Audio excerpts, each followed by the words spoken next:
ये भगवान श्री राम के अयोध्या वापस आने के बाद एक मजेदार कथा है जिसे आप पूरा सुने बगैर रह नहीं पाओगे। इसमें बहुत मजा आने वाला है। तो चलिए अब शुरू करते हैं। जब राम जी रावण का वध करके वापस आए तो अयोध्या में खूब जश्न मनाया गया था। तभी राजा जनक जी ने एक पत्र लिखा। हे प्रभु श्री राम जी, 14 वर्ष बाद आप वन से आए हो। आप में तो जनकपुर के प्राण हैं ही, परंतु हमारी जो लाली है वह तो हमारी प्राण है। समस्त जनकपुर वासी आप दोनों युगलों को कुछ दिन के लिए जनकपुर बुला रहे हैं कि आप कुछ दिन यहाँ आराम करने आओ। और हाँ, आप अकेले नहीं आना, आप अपने तीनों भैयाओं को और तीनों लाली को और अपनी समस्त सेना हनुमान जामवंत सभी को लेकर आओ। हमें कुछ दिन सेवा करने का अवसर प्रदान करें। इतना लिखा। फिर अपने एक दूत से अयोध्या पहुंचाया। उस समय श्री राम जी सभा में बैठे थे। जैसे ही राजा जनक का पत्र आया, श्री राम जी बोले, प्रिय हनुमान, इस पत्र को पढ़कर सुनाओ। क्या लिखकर भेजा है? हमारे ससुर जी ने। फिर हनुमान जी ने पत्र पढ़कर सुनाया।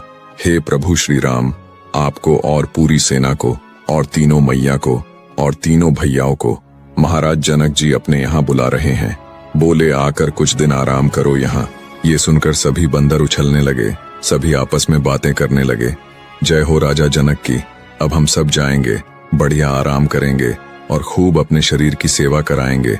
बहुत युद्ध करके आए हैं रावण की सेना से, बढ़िया मालपुआ खाने को मिलेगा। राम जी की बारात में तो हम नहीं जा पाए, लेकिन बारात की चर्चा हमने सुनी थी। सारे बानर बहुत खुश हो गए। बानरों की उत्सुकता देखकर राम जी बोले, शांत हो जाओ सभी। अब हमारा निर्णय यह है कि जनकपुर हमारी ससुराल है और कहीं भी नाक कट जाए चलता है, लेकिन ससुराल में नाक ऊंची रहनी चाहिए। इन सभी बातों को ध्यान में रखते हुए हमने सोचा है कि हम जाएंगे। भरत, लक्ष्मण, शत्रुघ्न सभी जाएंगे। चारों बहुएं जाएंगी।